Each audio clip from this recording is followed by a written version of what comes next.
Alright guys, so I recorded a short of the bow build, give you guys kind of an idea of what my setup is, but I want to do something a little bit long form, kind of give you a little bit of background how I got into this, how I got started, my journey involved in it. Not really ever being an archery hunter, something that has really piqued my interest, something that I've wanted to get into. Never really knew where to start and always kind of seemed a little daunting for me. I decided that wasn't going to stop me, so after about a year of research, I decided that I was going to pull the trigger and I was going to get a bow. Now, price point did have a lot to do with my decision in bow making. I am not a man of a lot of money. I have family, so cost was a big deciding factor when purchasing a bow. However, I did learn some very important things when you're looking. Your components do matter. So all of your cams, if you have any plastic portions or plastic cams, that's going to be a really big problem. You want to have metal cams. You want to have something that's going to be really durable. It's going to go through heat, cold. You're going to be out there in cold weather. These things will shatter on you. So good metal cams is something I always look for. I went with the Bass Pro Series. It's the Blackout NV32. Comes with the Winner's Choice string already loaded on it. Very highly rated from everything I read about this. It had really no bad reviews other than it being a house brand bow. It's made by Elite. Haven't had really any complaints about the bow itself. A few complaints about the QAD drop away rest. I like the rest. It functions great when it functions. That is the one downside to it, is it does have some tuning that you have to do to it. So unfortunately, in the bag that I carry with me out into the woods has a whisker biscuit as a backup. I think having backups is a good thing, but also at the same time, you spend that amount of money on a rest to have to carry a backup is kind of disappointing. The Trophy Ridge 5-point, just pretty basic sight, nothing too fancy about the sight.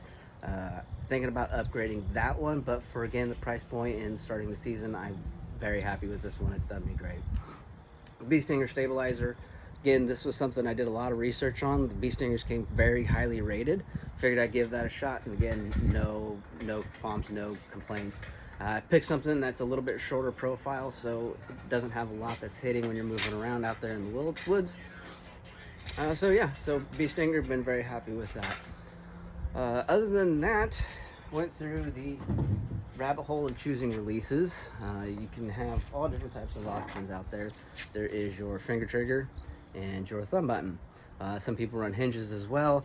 I have not actually tried a hinge. I've only shot with the finger trigger or the thumb button, and I am a thumb button guy through and through. I'm not a fan of the trigger pull. Some guys are. I will choose this hands down every day over.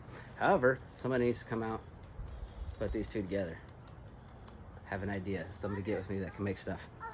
As far as arrows go, you're gonna have a lot of conversation on whether you want heavy, light, you want for penetration, you want for speed, you want for stopping power.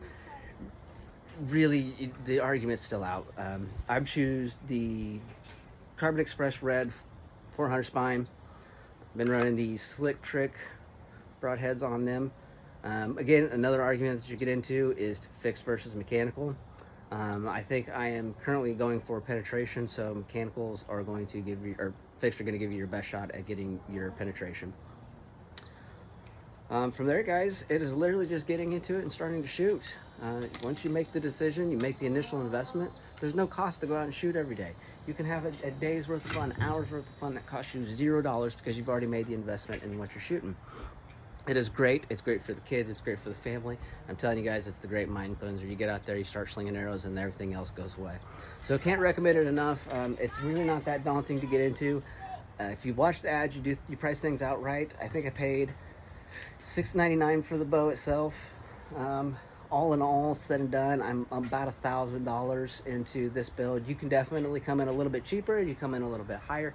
Just depends on what you want to do for releases, rests, arrows, and then of course, if you want carry bags, your target blocks, some of that stuff will kind of tick and add up to that, but that's stuff that you can do over time. Your initial investment is really just the bow and the arrows and getting it set up for yourself so you can start shooting.